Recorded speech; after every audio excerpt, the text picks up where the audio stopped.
Good afternoon everyone. Good afternoon. നിങ്ങൾ എത്ര പേര് കേരള സ്റ്റാർട്ടപ്പ് മിഷൻ സിഇഒയുടെ ഓഫീസിൽ പോയിട്ടുണ്ടെന്ന് എനിക്കറിയില്ല. അവിടെ പോയി കഴിഞ്ഞാൽ നമുക്ക് സാറ് ഒബ്വിയസ്ലി പോയിട്ടുണ്ടെന്ന് വിചാരിക്കുന്നു. എഴുതിയിട്ടുണ്ട് start in Kerala scale globally.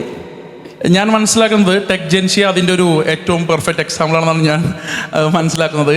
അപ്പോൾ സാർ എങ്ങനെയാണ്, അതായത് കേരളത്തിലൊരു ഗ്രാമത്തിൽ നിന്ന് പ്രത്യേകിച്ച് ഒരു ടെക് ബേസ്ഡ് ആയിട്ടുള്ള കമ്പനി, ഇപ്പോൾ ഏതെങ്കിലുമൊക്കെ പ്രോഡക്റ്റൊക്കെ നമ്മുടെ നാട്ടിൽ നമുക്ക് ഡെവലപ്പ് ചെയ്തിട്ട് അതിന് സ്കെയിൽ ചെയ്യാൻ ഒരു പക്ഷേ ചാൻസസ് ഉണ്ടായിരിക്കും. അങ്ങനത്തെ എക്സാമ്പിൾസ് ഉള്ള ഒരുപാട് കമ്പനീസ് ഉണ്ട്. ഇപ്പോൾ നമ്മൾ സാറ് ചേർത്തല എന്ന് പറഞ്ഞാൽ ആലപ്പുഴ ജില്ല തൊട്ട് കൊച്ചിയോട് ചേർന്നിട്ടുള്ള ജില്ലയാണ്. അപ്പോൾ അവിടുന്ന് ഇപ്പോൾ സിന്തൈറ്റ് ഉണ്ട്. സിന്തൈറ്റ് എന്ന് പറഞ്ഞാൽ വേൾഡിലെ തന്നെ ഏറ്റവും പ്രധാനപ്പെട്ട എക്സ്ട്രാ ഓയിൽസിൻ്റെ ഒക്കെ ബിസിനസ് ചെയ്യുന്ന കമ്പനിയാണ്. പക്ഷേ അതുപോലെ അല്ലല്ലോ ഒരു ടെക് നമ്മൾ ഡെവലപ്പ് ചെയ്യുക എന്നുള്ളത്. അപ്പോൾ എനിക്ക് ഒന്ന് രണ്ട് ചോദ്യങ്ങളോട് നമുക്ക് തുടങ്ങാം. ഒന്ന്, ഇത് പോസിബിൾ ആണോ? പോസിബിൾ ആണെന്ന് സാർ തെളിയിച്ചിട്ടുണ്ട്. അതായത് ഒരു ഗ്രാമത്തിൽ നിന്ന് നമ്മൾ എങ്ങനെ ഇത് ഡെവലപ്പ് ചെയ്തെടുക്കുന്നത്. ഇനി പോസിബിൾ ആണെങ്കിൽ അതെങ്ങനെ, അതാണ് നമ്മുടെ ടോപ്പിക്കും. Thank you Ashiqa. സത്യത്തിൽ ഈ ക്വസ്റ്റ്യൻ ആൻസർ ചെയ്യുന്നതിന് മുമ്പ് എനിക്ക് കുറച്ച് ഹിസ്റ്റോറിക്കൽ ബാക്ക്ഗ്രൗണ്ട് ഈ കമ്പനിയെ പറ്റി പറയേണ്ടി വരും. Because Techgentsia started in 2009. പക്ഷേ അതിന് മുമ്പേ തന്നെ ഞാൻ ഈ ടെക് സ്റ്റാക്കിലായിരുന്നു വർക്ക് ചെയ്തിരുന്നത്. അതായത് ഞങ്ങളിപ്പോൾ എന്താണോ ചെയ്തുകൊണ്ടിരിക്കുന്നത് അതിലാണ് ഞാൻ വർക്ക് ചെയ്തിരുന്നത്. 2000 തൊട്ട് ഞാനൊരു കൊച്ചിയിലൊരു സ്റ്റാർട്ടപ്പ് കമ്പനിയിലാണ് ജോയിൻ ചെയ്തത്. എൻ്റെ കരിയർ ആരംഭിക്കുന്നത് സ്റ്റാർട്ടപ്പ് മാത്രമല്ല, അതൊരു പ്രോഡക്റ്റ് ബേസ്ഡ് സ്റ്റാർട്ടപ്പായിരുന്നു. ഞങ്ങളവിടെ ചെയ്തുകൊണ്ടിരുന്നത്, ഞാൻ പ്രത്യേകിച്ചു ഞാനും ഒരു വലിയ ടീമും അതിനകത്ത് വർക്ക് ചെയ്തിരുന്നത് ഒരു 2000-ലാണ്. അന്ന് നമ്മൾ ഓർക്കേണ്ടത് ഡയലപ്പ് കണക്ഷൻസ്, ഇൻ്റർനെറ്റുള്ള കാലത്ത് ഞങ്ങൾ ചെയ്യാൻ ശ്രമിച്ചത് ഒരു audio conferencing solution with screen sharing ആയിരുന്നു.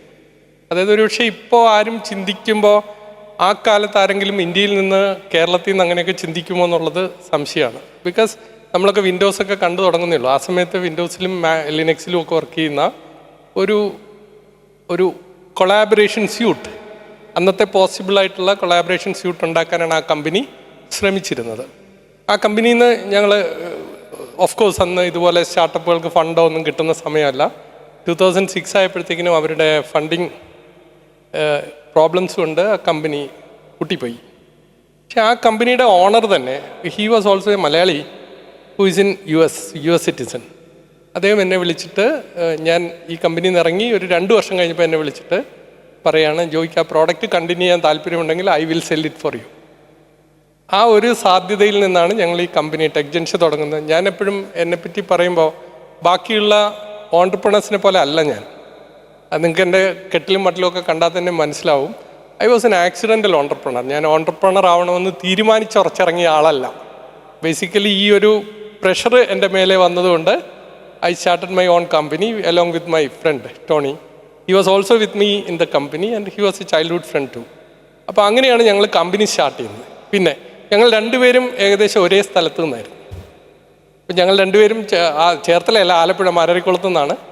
മാരാരിക്കുളത്തെ ആ സ്ഥലത്തു നിന്ന് വരുമ്പോൾ ഞങ്ങൾ രണ്ടുപേരും അവിടുത്തെ ആദ്യ തലമുറ ടെക്കികളാണ്, വേണമെങ്കിൽ അങ്ങനെ പറയാം. ഞങ്ങൾക്ക് വീട്ടിലിരുന്ന് വർക്ക് ചെയ്യണമെന്നുള്ള ഞങ്ങളുടെ വലിയ ആഗ്രഹമായിരുന്നു. വർക്ക് ഫ്രം ഹോം എന്നുള്ള ഇന്ന് നമ്മൾ കേൾക്കുന്ന പല കോൺസെപ്റ്റും ഞങ്ങൾ അന്നേ പരീക്ഷിച്ചതാണ്. അപ്പം ഞങ്ങൾ ബിൽഡ് ചെയ്യാൻ ശ്രമിച്ച ടീം ഞങ്ങളുടെ ചുറ്റുവട്ടത്തുള്ള ആൾക്കാരെ തന്നെ ടെക് ടീമാക്കി ബിൽഡ് ചെയ്യായിരുന്നു. ഞങ്ങൾക്കൊരു എക്സ്പീരിയൻസ് ഇതിനകത്ത് കിട്ടിയത് കൊണ്ട് ഞങ്ങൾ ആ ടെക്നോളജി തന്നെ വർക്ക് ചെയ്യുകയും ഈ വന്ന ടീം കണ്ടിന്യൂ ചെയ്യുകയും, നിങ്ങളിപ്പോൾ നോക്കുകയാണെങ്കിൽ 15 വർഷം ഒരേ ടെക്നോളജിയിൽ വർക്ക് ചെയ്യുന്ന ഒരു 40 പേര്, 15 വർഷമായിട്ട് ഞങ്ങളുടെ കൂടെയുള്ള 40 പേര് ഒരേ ടെക്നോളജിയിൽ, ഒരു പക്ഷേ ലോകത്തുള്ളതിൽ ഏറ്റവും എക്സ്പീരിയൻസ്ഡ് ആയിട്ട് ഈ ടെക്നോളജിയിലുള്ള ഒരു ടീമാണ് ഞങ്ങളുടേത് ഇപ്പോൾ. അതുകൊണ്ട് തന്നെയാണ് ആ ഒരു ടെക് സ്റ്റാക്ക് ഞങ്ങൾ ബിൽഡ് ചെയ്യുന്നതും അത് സെല്ല് ചെയ്ത്. അപ്പോൾ ഇവർ കേട്ടിരിക്കുന്നവർക്ക് പലർക്കും അത്ഭുതം ഉണ്ടാവും, ഞങ്ങൾ ഈ പറഞ്ഞുകൊണ്ടിരിക്കുന്ന ടെക്നോളജി എന്താണ്. അപ്പോൾ ആഷിക്ക് ചോദിക്കാതെ തന്നെ ഞാൻ എന്നെ ഒന്ന് ഇൻട്രൊഡ്യൂസ് ചെയ്യാം. ഞാൻ ടെക് ജെൻഷ്യ എന്ന കമ്പനിയുടെ CEO ആണ്. ഇൻട്രൊഡക്ഷൻ കഴിഞ്ഞു. അപ്പോൾ ആ ടെക് സ്റ്റാക്ക് ഗവൺമെൻറ് ഓഫ് ഇന്ത്യക്ക് വേണ്ടി ഇപ്പോഴത്തെ communication collaboration tech stack build ചെയ്തിരിക്കുന്നത് ടെക് ജെൻഷ്യയാണ്. ഗവൺമെൻറ് ഓഫ് ഇന്ത്യ, പിന്നെ ഇന്ത്യയിലെ classified organisations like ISRO, BARC, military, army, all the classified organizations are using our technology. And even now we actually customized a collaboration suite which is very suitable for customized for high courts and the court system in India for their judicial virtual activity. So അത് നല്ല hot പ്രോഡക്റ്റാണ് ഇപ്പോൾ. ആ പ്രോഡക്റ്റാണ് ഞങ്ങൾക്ക് കൂടുതൽ revenue തരുന്നത് basically. Okay sir, അപ്പോൾ ഒരു ഇൻട്രൊഡക്ഷൻ സാറേ, ഞാൻ ഒരു ഡൗട്ടാണ്. ഒരു ടെക് ബാക്ക്ഗ്രൗണ്ട് ഇല്ലാത്ത ഒരാൾക്ക് ഇപ്പോൾ ഇന്ന് ഈ പ്രോഗ്രാമിന് ജസ്റ്റ് ഇത്തരത്തിൽ DYFI ഒരു യൂത്ത് സ്റ്റാർട്ടപ്പ് ഫെസ്റ്റിവൽ നടത്തുമെന്ന് പറഞ്ഞിട്ട് DYFIയുടെ അനുഭവമുള്ള ആളുകളും അവരുടെ കൂട്ടുകാരും പലരും വന്നിട്ടുണ്ട്. അപ്പോൾ ഇവിടെ വരുമ്പോഴുള്ള പല ചർച്ചകളും ഇപ്പോൾ സാറിനെ കുറിച്ചിട്ട് തൊട്ടുമുമ്പ് പറഞ്ഞു ടെക്ജൻഷ്യ പോലുള്ള പല കേരളത്തിൽ നിന്നിട്ടുള്ള ഒരുപാട് സോഫ്റ്റ്വെയർ കമ്പനീസ് ഉണ്ട്. തൊട്ടുമുമ്പ് രാജീവ് മിനിസ്റ്റർ ഒരു സെഷനിൽ IBM കുറിച്ച് പറഞ്ഞു, കേരള അല്ല പക്ഷേ IBM കുറിച്ച് പറഞ്ഞു. ഇപ്പോൾ IBS നമ്മളെ മുമ്പിലുണ്ട്, പിറ്റ്സ് നമ്മളെ മുമ്പിലുണ്ട്, ഓസ്പിൻ നമ്മളെ മുമ്പിലുണ്ട്. അപ്പോൾ ഇത്തരത്തിൽ ഇതൊരു സാധാരണ ഒരു സയൻസ് ബാക്ക്ഗ്രൗണ്ട് ഇല്ലാത്ത ഒരാൾക്കൊക്കെ ഒരു മാജിക്കൽ വേൾഡാണ്. അപ്പോൾ അങ്ങനെ വരാൻ ആഗ്രഹമുള്ള ആളുകൾക്ക് ആസ് എ സക്സസ്ഫുൾ ഓൺടർപ്രണർ നമുക്ക് എന്ത് ചെയ്തു കൊടുക്കാൻ പറ്റും? അത്തരത്തിലേക്ക് അവരെ ആ ഒരു ഫീൽഡിലേക്ക് വരാൻ ആഗ്രഹമുള്ള ആൾക്കാരെ നമുക്ക് എങ്ങനെ ട്രെയിൻ ചെയ്യാൻ പറ്റും? അത്തരത്തിൽ വല്ല ആക്ടിവിറ്റീസ് ഉണ്ടോ, അല്ലെങ്കിൽ അങ്ങനെ വല്ല സഹായിക്കാൻ കഴിയുമോ നമുക്ക്? ആദ്യമേ ഞാൻ പറയട്ടെ, ടെക് സ്റ്റാക്ക് അല്ലെങ്കിൽ ടെക് ബിൽഡ് ചെയ്യുക എന്നുള്ളത് മാത്രമല്ല സ്റ്റാർട്ടപ്പ് ഇക്കോസിസ്റ്റത്തിൽ ഇപ്പോൾ നടന്നുകൊണ്ടിരിക്കുന്നത്. സ്റ്റാർട്ടപ്പ് ഇക്കോസിസ്റ്റം മീൻസ് നമ്മളിപ്പോൾ ശ്രദ്ധിക്കുകയാണെങ്കിൽ agritech, health care, everywhere startups are coming with innovation. നമ്മളെപ്പോഴും സ്റ്റാർട്ടപ്പുകളെ പറ്റി പറയുമ്പോൾ ഒരു സ്കെയിലബിലിറ്റി പോസിബിലിറ്റി ഉള്ള ഒരു ടെക് ഇൻഡ്യൂസ് ചെയ്ത, it can be A small tech platform, അത് ഇൻഡ്യൂസ് ചെയ്ത ഏത് ബിസിനസ്സും, ഇപ്പോൾ ഉള്ള ഏത് ബിസിനസ്സിനെയും നമുക്ക് വേണമെങ്കിൽ ഒരു സ്റ്റാർട്ടപ്പായിട്ട് കൺസിഡർ ചെയ്യുകയും അതിനെ മുന്നോട്ട് കൊണ്ടുപോവുകയും ചെയ്യാം. അതുകൊണ്ട് ഇവിടെ വന്നിട്ടുള്ള ബിസിനസ് ഐഡിയ ഉള്ളവർക്ക് it can be a platform to start with. അതുകൊണ്ട് സ്റ്റാർട്ടപ്പ് ഇക്കോസിസ്റ്റത്തിലേക്ക് കയറാൻ ഒരു വലിയ ടെക് ബാക്ക്ഗ്രൗണ്ട് വേണമെന്നോ അല്ലെങ്കിൽ ഒരു ടെക് സ്റ്റാക്ക് സ്വന്തമായിട്ടുണ്ടാവണമെന്നോ ഭയങ്കരമായിട്ട് AI പുതിയ Gen AI അതൊക്കെ വേണമെന്നൊന്നും ഒരു നിർബന്ധവുമില്ല. You can think about something which can be innovative and scalable. അതാണ് സ്റ്റാർട്ടപ്പിൻ്റെ ഒരു ബേസിക്. ഇന്നോവേറ്റീവ്, സ്കെയിലബിൾ, എനിത്തിങ് നിങ്ങൾക്ക് സ്റ്റാർട്ടപ്പായിട്ട്. ഞാൻ സ്റ്റാർട്ടപ്പ് മിഷനിൽ ഒരിക്കൽ ഫണ്ടിങ്ങിൻ്റെ പാനലിൽ ഒരിക്കലുണ്ടായിരുന്നു. അപ്പോൾ ഞാൻ കണ്ട ഒരു സ്റ്റാർട്ടപ്പ് വിൽക്കുന്നത് അവർ കല്ലുമ്മക്കായ മസാല പുരട്ടി, ഹീ മെയ്ഡ് ഇറ്റ്, ഒരു കൊച്ചു പയ്യനാണ്, 17-18 വയസ്സുള്ള അന്നവന്. അവൻ അത് കല്ലുമ്മക്കായ ഒരു ഇത് ചെയ്തിട്ട് അതിന് അവൻ കൊണ്ടുവന്ന ഇന്നോവേഷൻ എന്താണെന്ന് ചോദിച്ചാൽ, he made it shelf life of 150 days. 150 ദിവസം ഷെൽഫ് ലൈഫുള്ള കല്ലുമ്മക്കായുടെ ഒരു മസാല പുരട്ടിയ ഒരു സാധനം. അപ്പോൾ സ്റ്റാർട്ടപ്പുകൾ എന്തും ആവാം, there should be some innovation. ആ കുട്ടി ഇപ്പം നന്നായി ചെയ്യുന്നുണ്ട് എന്നാണ് എനിക്ക് മനസ്സിലാവുന്നത്. നമ്മുടെ ഫുഡ്സോ മറ്റോ അങ്ങനെ എന്തോ ആണ് ആ കമ്പനിയുടെ പേര്. അത് നമ്മുടെ സ്റ്റാർട്ടപ്പ് മിഷനിൽ തന്നെ ഇൻക്യുബേറ്റ് ചെയ്തതാണ്. അതുകൊണ്ട് ഇറ്റ് ഈസ് നോട്ട് ഒരു ടെക്നോളജി ബാക്ക്ഗ്രൗണ്ടോ അല്ലെങ്കിൽ ഹൈടെക് അല്ലെങ്കിൽ കട്ടിംഗ് എഡ്ജ് അല്ലെങ്കിൽ നെക്സ്റ്റ് സ്റ്റേജ് ടെക്നോളജി മാത്രമല്ല സ്റ്റാർട്ടപ്പിൻ്റെ ഭാഗമാകുക. Startup can be anything. So ഇവിടെ വന്നിട്ടുള്ള എല്ലാവർക്കും ഇതൊരു ഐ ഓപ്പണർ ആവേണ്ടതാണ്. Startups can be anything. എന്നെ ഇൻ്റർവ്യൂ ചെയ്യുമ്പോൾ ചിലപ്പോൾ ഞാൻ ടെക്നോളജിയെ പറയുള്ളൂ എന്നുള്ളതേ ഉള്ളൂ വ്യത്യാസം. അവിടെ അതിൽ തന്നെയാണ് വീണ്ടും ഒരു സംശയമുള്ളത്. ഇപ്പോൾ നമ്മളുടെ കേരളത്തിലെ പല സയൻസ് ബാക്ക്ഗ്രൗണ്ടുള്ള, എൻജിനീയറിംഗ് ബാക്ക്ഗ്രൗണ്ടുള്ള സ്റ്റുഡൻസൊക്കെ, മെക്കാനിക്കൽ എഞ്ചിനീയർ പഠിച്ച കുട്ടികൾ, ഇലക്ട്രിക്കൽ എഞ്ചിനീയർ പഠിച്ച കുട്ടികളൊക്കെ ഒരുപക്ഷെ സാറിൻ്റെ കമ്പനിയിൽ വന്നിട്ട് ഒരു 6 മാസത്തെ കോഴ്സോ അല്ലെങ്കിൽ അവിടെ വന്ന് ജോയിൻ ചെയ്തിട്ട് ഒരുപക്ഷെ ടെക് ആയിട്ട് വർക്ക് ചെയ്യുന്നുണ്ടായിരിക്കാം. അപ്പോൾ അത്തരത്തിൽ താല്പര്യമുള്ള ആളുകൾക്ക് നമ്മൾ എങ്ങനെ ഗൈഡ് ചെയ്യാൻ കഴിയും? ഓക്കെ, ഞങ്ങൾ ടെക്ജൻഷ്യയിൽ നിങ്ങൾ അത്ഭുതത്തോടെ നോക്കേണ്ട ഒരു സംഗതി, എൻ്റെ ചുറ്റുവട്ടത്തുനിന്ന്, എൻ്റെ വീടിൻ്റെ ഒരു 5 കിലോമീറ്റർ റേഡിയയിൽ നിന്ന് എനിക്ക് തോന്നുന്നു 20 ടെക്കീസ് അദ്ദേഹം 20 പേര്, 100 പേരാണ് ഞങ്ങളുടെ ടീമിൽ. അതിൽ 20 പേര് എൻ്റെ വീടിൻ്റെ ചുറ്റുവട്ടത്തു നിന്നാണ്.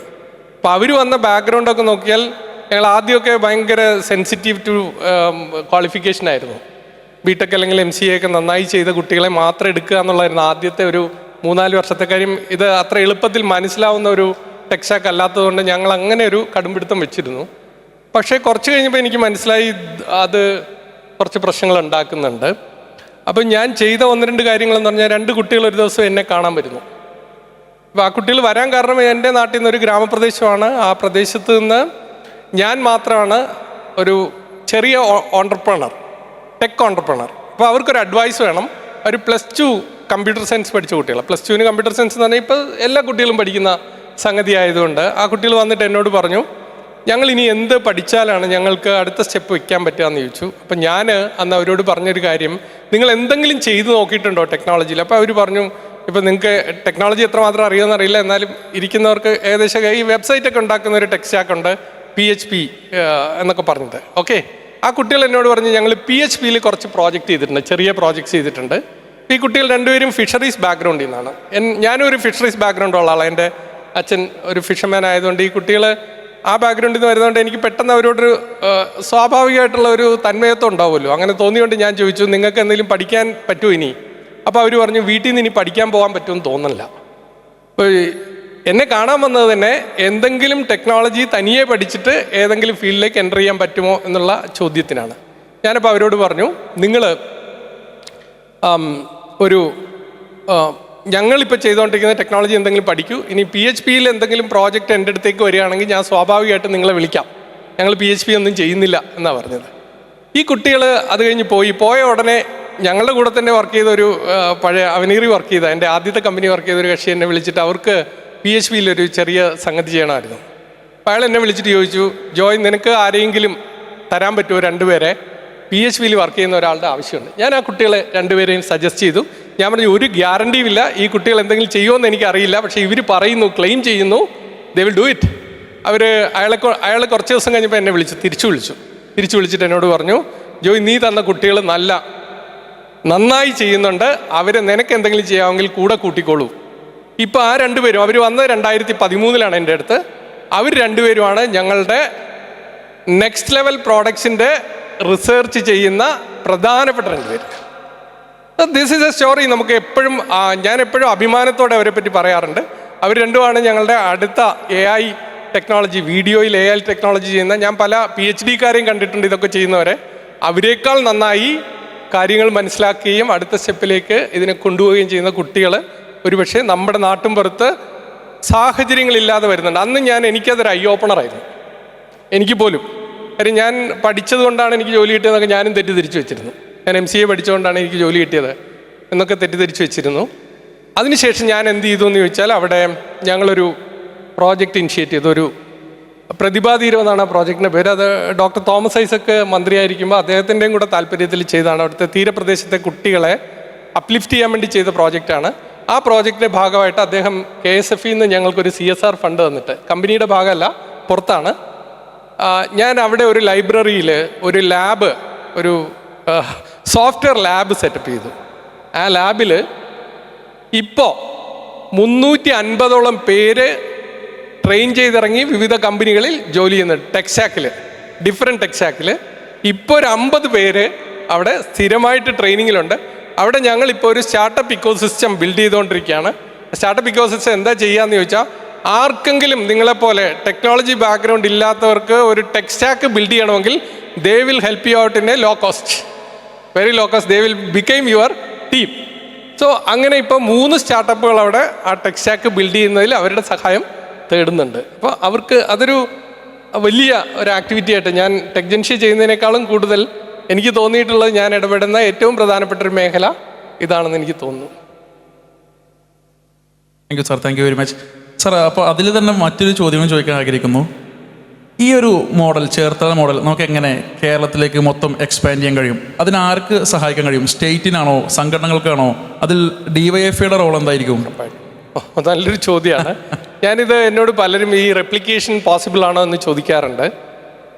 ഞാൻ നേരത്തെ പറഞ്ഞതിൽ ഞങ്ങളും അവിടെ നിന്ന് ഇപ്പോൾ എംപ്ലോയീസിനെ ഹയർ ചെയ്യുന്നുണ്ട്. ആ ടീമിൽ നിന്ന്, അവിടെ പഠിക്കുന്ന കുട്ടികളിൽ നിന്ന് എംപ്ലോയീസിനെ ഹയർ ചെയ്യുന്നുണ്ട്. നമ്മൾ പ്രോപ്പർ ചാനലിൽ കൂടെ എംപ്ലോയി ഹയറിങ് നടക്കുകയുള്ളൂ. അവർ വന്ന് ഇൻ്റർവ്യൂ അറ്റൻഡ് ചെയ്യണം, ടെസ്റ്റ് എടുക്കണം. അവർക്ക് നമ്മുടെ കമ്പനിയിലുള്ളവർക്ക് കംഫർട്ടബിൾ ആണെങ്കിലേ അവരെടുക്കുകയുള്ളൂ, ഒരു സംശയമില്ല.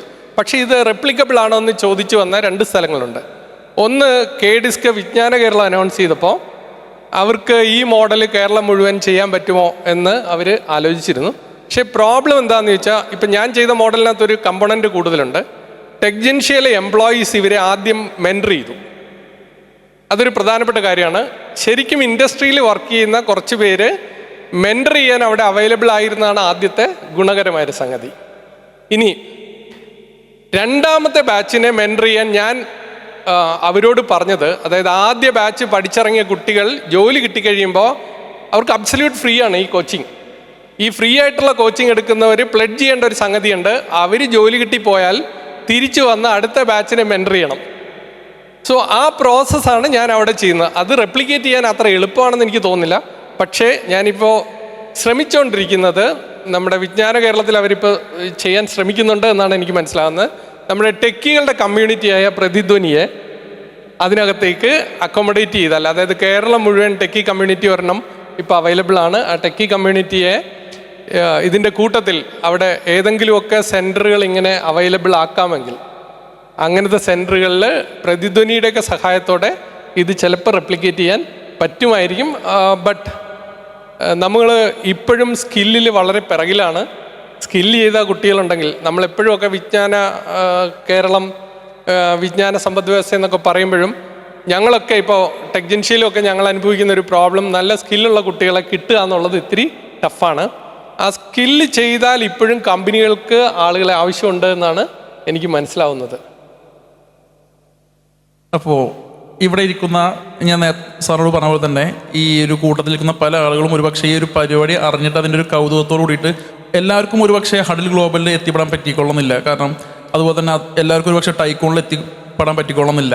അപ്പോൾ അവരും കൂടി അഡ്രസ്സ് ചെയ്യാൻ വേണ്ടിയിട്ടാണ്, കേരളത്തിലെ യൂത്തിനെ മൊത്തം അഡ്രസ്സ് ചെയ്യാൻ വേണ്ടിയിട്ടാണ് DYFI ഇത്തരത്തിലൊരു പരിപാടി സംഘടിപ്പിക്കുന്നത്. അപ്പോൾ ആദ്യമായിട്ട് ഇവിടെ ഒരുപക്ഷെ ഈ ഒരു സ്റ്റാർട്ടപ്പ് ഇക്കോസിസ്റ്റത്തിനെ കുറിച്ച് കേട്ട് മനസ്സിലാക്കാൻ വന്ന ആളുകളുണ്ടായിരിക്കാം. അപ്പോൾ അത്തരം ആളുകളോട് പറയാനുള്ള കാര്യങ്ങൾ എങ്ങനെയാണ്, നമുക്ക് എങ്ങനെ സ്റ്റാർട്ട് ചെയ്യാം, അതായത് നമുക്ക് എങ്ങനെ സ്കെയിൽ ചെയ്യാം, ഒരു സ്റ്റാർട്ടപ്പ് തുടങ്ങുമ്പോൾ നമ്മൾ ശ്രദ്ധിക്കണം. സാറ് തന്നെ നേരത്തെ പറഞ്ഞു സാറ് വളരെ ആക്സിഡൻ്റലി വന്ന ഒരാളാണെന്നുള്ളത്. പക്ഷെ ഇതൊരു പാഷനേറ്റ് ആയിട്ട് നടക്കുന്ന, എന്നാൽ ഒട്ടും ഈ ഒരു എക്കോസിസ്റ്റത്തിനെ കുറിച്ച് ധാരണയില്ലാത്ത ആളുകളുണ്ടായിരിക്കും. അവരോട് സാറിന് പറയാനുള്ളത്? ഇതെപ്പോഴും എന്നോടൊക്കെ ഈ കോളേജിലൊക്കെ ചെന്ന് സംസാരിക്കുമ്പോൾ കുട്ടികളൊക്കെ ചോദിക്കുന്ന ഒരു കാര്യമാണ്, എങ്ങനെയാണ് ഒരു സ്റ്റാർട്ടപ്പ് ഉണ്ടാവുക, അത് സീഡിങ് കഴിഞ്ഞാൽ സ്കെയിലിംഗ് നടക്കുക. നിങ്ങൾ മനസ്സിലാക്കേണ്ട ഒരു സംഗതി, every startup owner has a unique journey.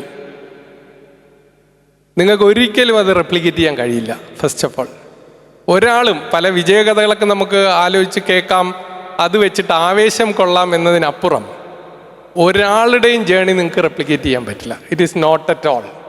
ഞാൻ മനസ്സിലാക്കിയതാണ്. അയാൾക്ക് ശരിയായത് നമുക്ക് ശരിയാവണമെന്ന് യാതൊരു നിർബന്ധവും ഇല്ല എന്നുള്ളതാണ്. അതുകൊണ്ട് ഈ സ്കെയിലിങ്ങും നമ്മുടെ ഒരു പാർട്ട്, ഞാനൊക്കെ സ്റ്റാർട്ടപ്പ് ചെയ്യുന്ന സമയത്ത് 2009 we don't have this eco system.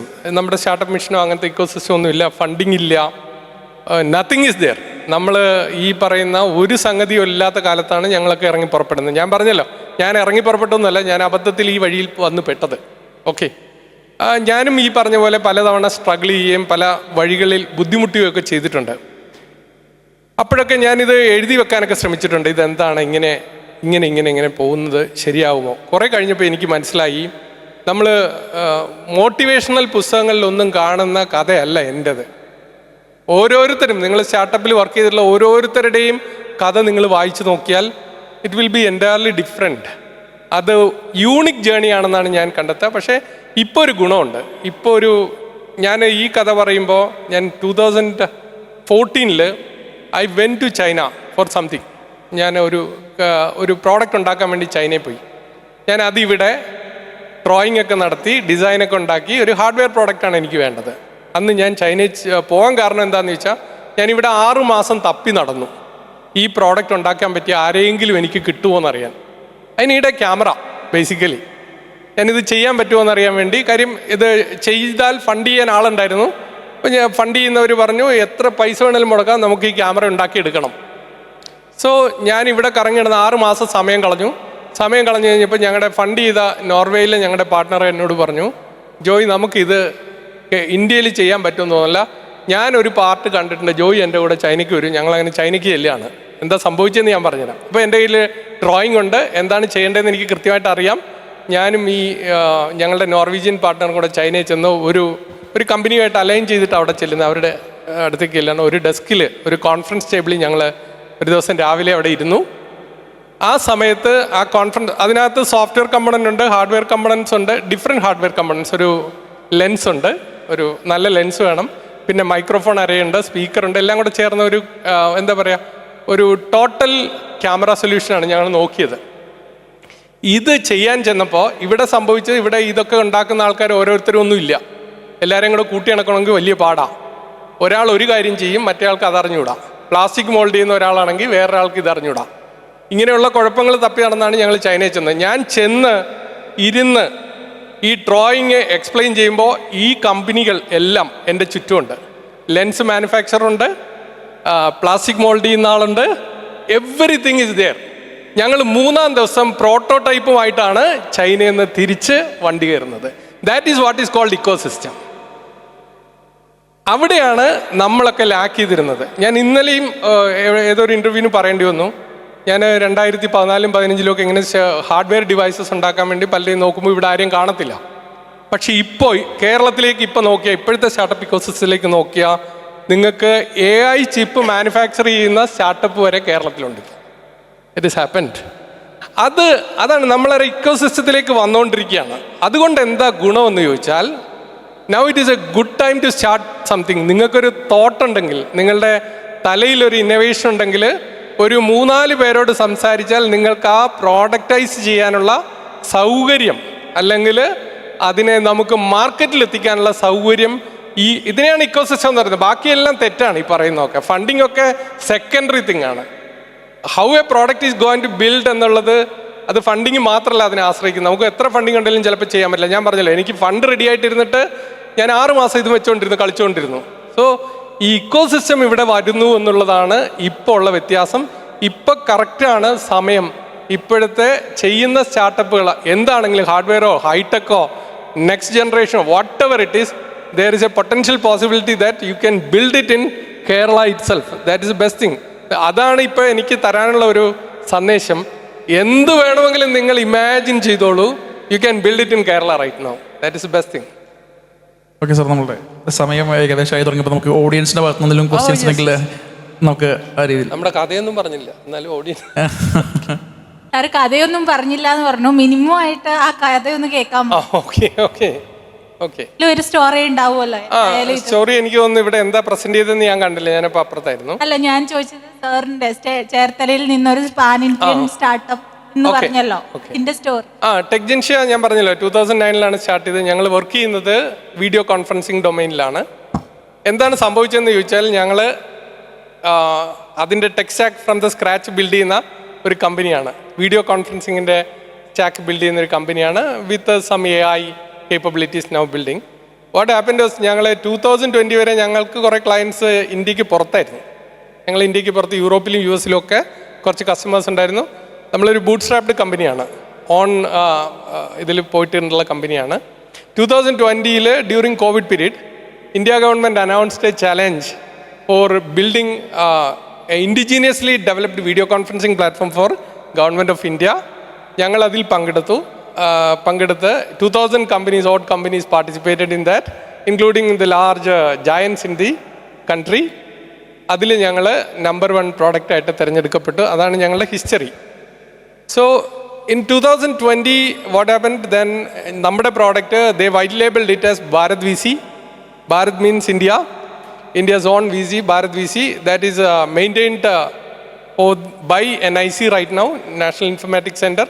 And it is being utilized for all the classified meetings in India, including Prime Minister and President and all. That is a story of Techgentia. അത് ചേർത്തലയിൽ നിന്ന് വരുന്നു എന്നുള്ളതാണ്. അതിൻ്റെ കാരണം കൂടെ ഉണ്ട്. ചേർത്തല ഞങ്ങൾ ഇൻഫോ പാർക്കിലാണ് ഉള്ളത്. ഇൻഫോ പാർക്കിനകത്ത് തന്നെ 22 കമ്പനികളുണ്ട്. ഏറ്റവും ചെറിയ പാർക്കാണത്. കേരളത്തിലുള്ളതിൽ ഏറ്റവും ചെറിയ പാർക്കുകളിൽ ഒരെണ്ണമാണ്. പക്ഷേ എൻ്റെ നെക്സ്റ്റ് ഡോറിലുള്ളവർക്ക് പോലും അറിയില്ലായിരുന്നു ഞങ്ങളെ സത്യത്തിൽ. What we are doing till that day, August 20th, when the central minister announced the award during the COVID. അതുകൊണ്ടാണ് ഇത് പെട്ടെന്ന് ഞങ്ങൾ ശ്രദ്ധിക്കാൻ കാര്യം. Then 2023 what happened was another challenge India government announced ചെയ്തു. It was for എന്താ പറയുക, an indigenous AI technology for the real time audio translation between Indic languages, Tamil, English, Kannada, Malayalam, whatever it is. So we integrated that technology to our video conferencing, and now you can speak in your language and listen in your language, whether the others are from other parts of the country and they are speaking in their language. So that is our innovation, and that also got one award. The first award was worth 1 crore rupee. The second award was worth 50 lakh rupees. So 2 national awards we won. And that is the story behind it. Then we made ISRO. All the ISRO is now communicating only on our platform completely. And all the high courts, now Kerala, Telangana, Karnataka, Andhra Pradesh High Courts are using our platform as their virtual court hearing platform.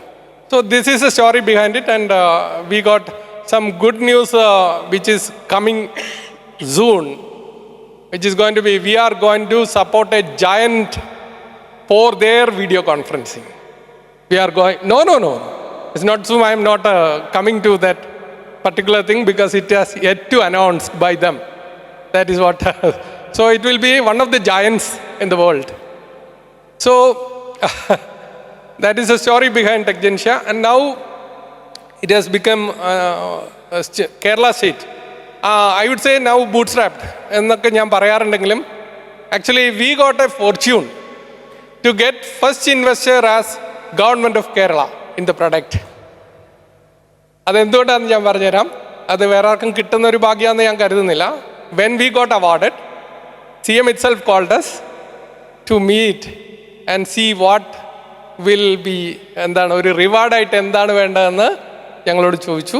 For that award he it self suggested, എന്താ പറയുക, ഞങ്ങൾ Cherthala info പാർക്കിൽ ഉപയോഗിക്കുന്ന സ്പേസും അടുത്ത 5 വർഷത്തേക്ക് എക്സ്പാൻഷനുള്ള സ്പേസും കമ്പനിക്ക് ഞങ്ങൾ റെൻറ്റ് ഫ്രീ ആയിട്ട് ടെക്ജൻഷ്യക്ക് തരുന്നു as A reward. So now we are utilizing that. It is not a small amount of money that is going to be the rent. It is around 4.4 crores for the 5 years for the rent. That actually invested by Government of Kerala. In return, what we did, we given back our software license free for Government of Kerala, and they are using it as their official platform right now. So idana story. Now it's clear. എൻ്റെ പേര് റാസ്മിൻ എന്നാണ്.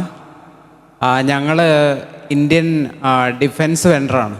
Very good. ഇത് അവർക്ക് വേണ്ടിയിട്ടുള്ള electronic എക്യുപ്മെൻസിൻ്റെ development Cochin shipyard limited. അപ്പോൾ ഞങ്ങൾ മെയിനായിട്ട് ഫോക്കസ് ചെയ്യുന്നത് മെറൈൻ ഇൻഡസ്ട്രിയാണ്. അപ്പോൾ ഞങ്ങളൊരു വളരെ ബൂട്ട് സ്ട്രാപ്പിൽ നിന്ന് തുടങ്ങിയാണ്. ശരിക്കും അതൊരു ടെക്നോളജി കമ്പനിയായിട്ടല്ല, ഞങ്ങളൊരു ട്യൂഷൻ സെൻ്ററായിട്ട് തുടങ്ങിയാണ് ഒരു 3000 രൂപയ്ക്ക്. അപ്പോൾ ഇപ്പോൾ ഞങ്ങൾ ഫേസ് ചെയ്യുന്ന ഒരു ഇഷ്യൂ എന്താണെന്ന് വെച്ച് കഴിഞ്ഞാൽ, ഞങ്ങളെടുക്കുന്ന പ്രൊജക്ട്സ് അത്യാവശ്യം വലിയ സ്പാനുള്ളതാണ്. പക്ഷേ ഞങ്ങളിപ്പോൾ എൻജിനീയറിംഗ് ബാക്ക്ഗ്രൗണ്ടിൽ നിന്നാണ് ഞങ്ങൾ രണ്ടുപേരും. ഫിനാൻസ് മാനേജ്മെൻറ്റ് ഈ അടുത്തായിട്ട് മനസ്സിലാക്കി വരുന്നുള്ളൂ. ഇപ്പോഴാണ് ശരിക്കും അതൊരു പോസിറ്റീവ് സൈഡിലേക്ക് കയറി തുടങ്ങിയത്. അപ്പോൾ ഞങ്ങളെപ്പോലുള്ള ഒരു കമ്പനിക്ക്, അതായത് മറ്റ് ഡിഫൻസ് സ്റ്റാർട്ടപ്പുകൾ, പ്രൈവറ്റ് സ്റ്റാർട്ടപ്പുകൾക്ക് ഞങ്ങൾ ഡെവലപ്മെൻറ്റ് ചെയ്ത് കൊടുക്കുന്നുണ്ട്, പിന്നെ ഗവൺമെൻറ്റാണ്. പക്ഷേ ഈ പ്രൊജക്ട്സിനൊക്കെ ഉള്ളൊരു ഫണ്ടിങ് ശരിക്കും പറഞ്ഞു കഴിഞ്ഞാൽ ഞങ്ങളിപ്പോൾ കുറച്ച് ബാങ്കുകളിൽ നിന്ന് ഓടി അങ്ങനെയൊക്കെയാണ് റൺ ചെയ്ത് പോകുന്നത്. ഞങ്ങളെപ്പോലുള്ള ഒരു കമ്പനിക്ക് എന്ത് സപ്പോർട്ടാണ്, എവിടെ നിന്നാണ് അപ്രോച്ച് ചെയ്യേണ്ടത്? ഓക്കെ, ഐ തിങ്ക് നമ്മളിപ്പോൾ ഒരു ഈ സ്റ്റാർട്ടപ്പ് ഇക്കോസിസ്റ്റത്തിൽ നിങ്ങൾ രജിസ്റ്റേർഡ് ആണെങ്കിൽ you will get some benefits from startup mission. I think ഞങ്ങൾ അനൂപ് നേരത്തെ ഇവിടെ സംസാരിച്ച് കാണും, എനിക്കറിയില്ല. സെക്കൻഡ് തിങ് ഈസ്, നമുക്കിപ്പോൾ എനിക്ക് നല്ലൊരു ഫൈനാൻഷ്യൽ ബാലൻസ് ഷീറ്റൊക്കെ നിങ്ങൾക്ക് ഉണ്ടെങ്കിൽ, എനിക്കറിയില്ല എത്രമാത്രം, these KFC and all will support you. If you have a strong industry basis, I don't know how much it is, but ഞാൻ ഇതുവരെ ഫണ്ടിങ് എടുത്തിട്ടില്ല എന്നുള്ളത് ഞാൻ പറഞ്ഞല്ലോ. I didn't taken any grants or loans from anywhere. അപ്പം അതുകൊണ്ട് തന്നെ ഇതിൽ എനിക്ക് എന്തെങ്കിലും സഹായിക്കാൻ കഴിയുമോ എന്ന് എനിക്ക് അറിയില്ല. Because I came out of A kind of എന്താ പറയുക. പിന്നെ നിങ്ങൾ പറഞ്ഞ പോലെ തന്നെ എൻ്റെ കമ്പനിയിൽ 100 പേരുള്ളതിൽ 99 പേരും ടെക്നോളജി പീപ്പിളാണ്. മനസ്സിലായില്ലേ?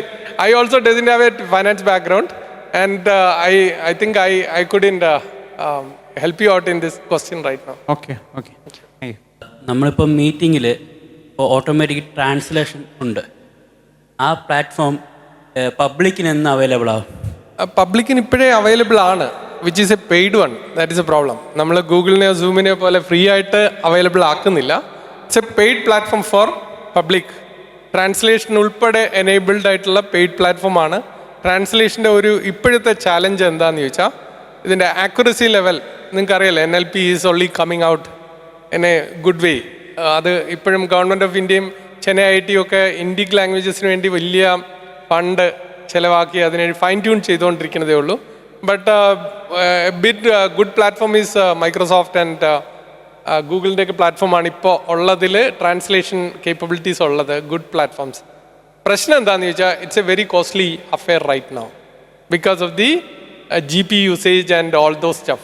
And what government is providing right now is a kind of എന്താ പറയുക, ഒരു സ്കെയിലബിൾ ആയിട്ടുള്ള ഒരു ടെക്നോളജി അല്ല നമ്മുടെ ഗവൺമെൻറ് ഓഫ് ഇന്ത്യക്ക് ഇപ്പോൾ ഉള്ളത്. അവരുടെ GPU ക്ലസ്റ്ററൊക്കെ വളരെ കുറവാണ്. അതുകൊണ്ട് അതിന് നമുക്ക് ഇപ്പോഴും റിലയബിൾ ആയിട്ട് കാണാൻ കഴിയില്ല. പക്ഷേ if you need in a specific use case, ഞാനിപ്പോൾ പറയാം, ഞങ്ങൾ working with a Australian company right now. അവർക്ക് വേണ്ടത് അവരുടെ മൈഗ്രൻ്റ് ലേബറേഴ്സ് അവിടെ ഉണ്ട്. ചൈനയിൽ നിന്നും ഫിലിപ്പൈൻസിൽ നിന്നൊക്കെ ഓസ്ട്രേലിയയിൽ ഒത്തിരി മൈഗ്രൻസ് ഉണ്ട്. അവർ ഡോക്ടറെ കാണാൻ വരുമ്പോൾ അവർക്ക്, ഞാൻ ഇന്നലെ അതൊരു മീറ്റിങ്ങിൽ പറഞ്ഞു, ഒരു സ്റ്റാർട്ടപ്പ് ഐഡിയ ആണ്, ആർക്ക് വേണമെങ്കിലും ചെയ്യാം കേട്ടോ, ഞങ്ങൾ ചെയ്യുന്നുണ്ട് ഇപ്പോൾ. പക്ഷേ അതൊരു സ്റ്റാർട്ടപ്പ് ഐഡിയ ആയിട്ട് ഞാൻ നിങ്ങളോട് സജസ്റ്റ് ചെയ്യാണ്. അവരുടെ ഡെസ്കിലിരിക്കുന്ന ഒരു മേശപ്പുറത്തിരിക്കുന്ന ഒരു device, it shouldn't B A tech, ഭയങ്കര ടെക്കായിട്ടുള്ള സാധനം ആയിരിക്കരുത്. ഒരു ബട്ടണെ പിടിച്ച് ഞെക്കിയാൽ അപ്പുറത്തെ മൈഗ്രൻ്റ് ലേബറർ പറയുന്ന സാധനം അപ്പം ട്രാൻസ്ലേറ്റ് ചെയ്ത് ഇംഗ്ലീഷിൽ ആരെ കേൾപ്പിക്കണം? ഡോക്ടറെ കേൾപ്പിക്കണം. ഡോക്ടർ പറയുന്ന കാര്യം മറ്റേ അപ്പുറത്തൊരു ബട്ടൺ ഞെക്കിയാൽ അത് ഇംഗ്ലീഷിൽ നിന്ന് ട്രാൻസ്ലേറ്റ് ചെയ്ത് അവരെ കേൾപ്പിക്കണം. It's a AI enabled technology. ഞങ്ങളിപ്പോൾ ഒരു സോഫ്റ്റ് സൊല്യൂഷൻ കൊടുത്തിട്ടുണ്ട്. Soft solution will not work in this case because doctors are so much busy. അവർക്കിത് വളരെ പെട്ടെന്ന് ചെയ്യണം. അവർക്ക് സോഫ്റ്റ് സൊല്യൂഷൻ എന്ന് പറഞ്ഞാൽ നമ്മൾ ഈ മൊബൈൽ ഫോൺ വെച്ചിട്ട് ടാപ്പ് ചെയ്തിട്ട് അത് ചെയ്യാൻ പറ്റില്ല. But they need A kind of, എന്താ പറയുക, അവർ മറ്റേ ബെല്ലടിച്ച് ആളെ വരത്തൂലേ, ബെല്ലടിച്ച് ആളെ വരുന്ന പോലെ ബെല്ലടിച്ചാൽ കേൾക്കുന്ന ഒരു സാധനമായിരിക്കണം. അത്രയും ബിസിയാണ് അവർ. ഇത് ഒരു സ്ഥലത്ത് നിന്നല്ല എനിക്ക് ഈ റിക്വയർമെൻറ്റ് ഇപ്പോൾ വന്നുകൊണ്ടിരിക്കുന്നത്. It's A huge potential startup if somebody looks at it. Make A device that can, എന്താ പറയുക, ഒരു ബൈലിംഗ്വൽ ട്രാൻസ്ലേഷൻ സാധനം. അത് നമ്മൾ കോൺഫിഗർ ചെയ്ത് അയാളുടെ മുമ്പിൽ വെച്ച് കൊടുത്താൽ അയാളൊരു ബട്ടൺ പിടിച്ച് നോക്കുമ്പോൾ അയാളുടെ അപ്പുറത്ത് നിൽക്കുന്ന ആൾ പറയുന്നത് അയാളുടെ ഭാഷ കേൾക്കണം, ഇപ്പുറത്തെ ബട്ടൺ ഞെക്കിയാൽ അപ്പുറത്ത് ഭാഷ കേൾക്കണം. അങ്ങനത്തെ ടൂൾസിനൊക്കെ ഞാൻ പറഞ്ഞു വന്നത്, ഇപ്പോൾ ഉള്ള പ്രശ്നം എന്താണെന്ന് ചോദിച്ചാൽ ഈ ടെക്നോളജി ഇപ്പം തന്നെ അവൈലബിൾ ആണ്. ഈ ട്രാൻസ്ലേഷൻ ടെക്നോളജി എപ്പോഴും ഇപ്പോൾ എനിക്ക് തോന്നുന്നു ടീംസൊക്കെ ഇപ്പം തന്നെ അവൈലബിൾ ആക്കിയിട്ടുണ്ട്. ഇൻ ടേംസ് ഓഫ് ക്യാപ്ഷനിങ്, ഇപ്പം not in terms of audio captioning ഇപ്പോൾ എല്ലാവർക്കും ഉണ്ട്, നമുക്കും ഉണ്ട്. ട്രാൻസ്ക്രിപ്ഷൻ ക്യാപ്ഷനിങ് ഞങ്ങളുടേത് പബ്ലിക്കലി അവൈലബിൾ ആണ് ടൂള്. പക്ഷേ it is coming with a cost. I think 100 പേരുടെ മീറ്റിങ്ങിന്, കറക്റ്റായിട്ട് എനിക്ക് പ്രൈസ് അറിയില്ല നമ്മുടെ പ്രോഡക്റ്റിന്, ഒരു 12,000 റുപ്പീസ് പ്ലസ് ടാക്സ് ഒരു വർഷത്തേക്ക് വേണ്ടി വരും. അപ്പോൾ ഇതിൽ ട്രാൻസ്ലേഷൻ കൂടെ ഉണ്ടെങ്കിൽ it will be charging a bit more in the sense it's a quite high. ഒരു മണിക്കൂർ translation you may need to pay $10, may be 800 rupees more 1 hour translation technology. അതുകൊണ്ട് കോസ്റ്റ്ലി ആയതുകൊണ്ടാണ് ആരും ഇപ്പോൾ അത്. പക്ഷേ ഇപ്പം നിങ്ങൾ, നമ്മുടെ technology is coming up smoothly. DeepSeek came in. DeepSeek will change this concept. ഒരു 10-1 ഈ പ്രൈസിനെ കുറയ്ക്കാൻ DeepSeekന് കഴിയുമെന്ന് ഞങ്ങളൊക്കെ വിചാരിക്കുന്നത്. ഞങ്ങളും DeepSeek വെച്ചിട്ട് ഒരു ഇൻഡിക് ലാംഗ്വേജ് ട്രെയിനിങ് തുടങ്ങിയിട്ടുണ്ട്. So it is going to be cutting down soon the price. Okay, thank you very much. നമുക്ക് ഈ സെഷൻ ഇവിടെ വൈൻഡ് അപ്പ് ചെയ്യാനുള്ള സമയമാണ്. അപ്പോൾ ഒരിക്കൽ കൂടെ ചേർത്തിൽ നിന്നൊരു പാൻ ഇന്ത്യൻ സ്റ്റാർട്ടപ്പ് പോലെ കേരളത്തിൻ്റെ എല്ലാ ഗ്രാമങ്ങളിൽ നിന്നും ഇത്തരത്തിലൊരു പാൻ ഇന്ത്യൻ സ്റ്റാർട്ടപ്പ് വരട്ടെ എന്ന് നമുക്ക് ഓഡിയൻസിനെ ഒന്ന് എന്ത് ചെയ്യാം, ആശംസിക്കാം. എനിക്ക് തോന്നിയിട്ടുള്ളത്, ഇപ്പം കേരളത്തിൻ്റെ ഒരു മൊത്തത്തിലുള്ള ഒരു സിനാരിയോ നിങ്ങൾ നോക്കിയാൽ it is not only Kochi and Trivandrum having this kind of stuff. ഞാൻ എൻ്റെ നാട്ടിൽ കാണുന്നുണ്ട്, പലരും ചെയ്യുന്നുണ്ട്. അതുപോലെ നിങ്ങളിപ്പോൾ നോക്കിയാൽ കേരളത്തിൽ ഒത്തിരി ആക്ടിവിറ്റീസ്, വയനാട് ഞാൻ കണ്ടിട്ടുണ്ട്. ഞാൻ പല സ്റ്റാർട്ടപ്പിലും പോയി കാണുകയൊക്കെ ചെയ്യുന്നുണ്ട്. Wayanad, Chalakudy, even Kottarakkara. Now startups are coming from everywhere. It is not only from Kochi and Trivandrum. So അതിൻ്റെ ഒരു ഫ്രണ്ട് റണ്ണർ ആവാൻ പറ്റിയെന്നുള്ള ഒരു സംഗതി ഉണ്ട്. അതുകൊണ്ട് ചേർത്തലയിൽ നിന്ന് ഞാൻ മാത്രം ആണെന്ന് വിചാരിക്കേണ്ട. നൗ കേരളത്തിൻ്റെ ഏത് മുക്കിലും മൂലയിൽ നിന്നും നമ്മൾ ശ്രദ്ധിക്കപ്പെടുന്ന സംഗതികൾ ഉണ്ടായി വരും ഉടനെ. അതുകൊണ്ട് നിങ്ങളെല്ലാവരും അതിൻ്റെ ഭാഗമാകട്ടെ എന്ന് തന്നെ ആശംസിച്ചുകൊണ്ട് ഞാൻ നിർത്തുന്നു. നന്ദി.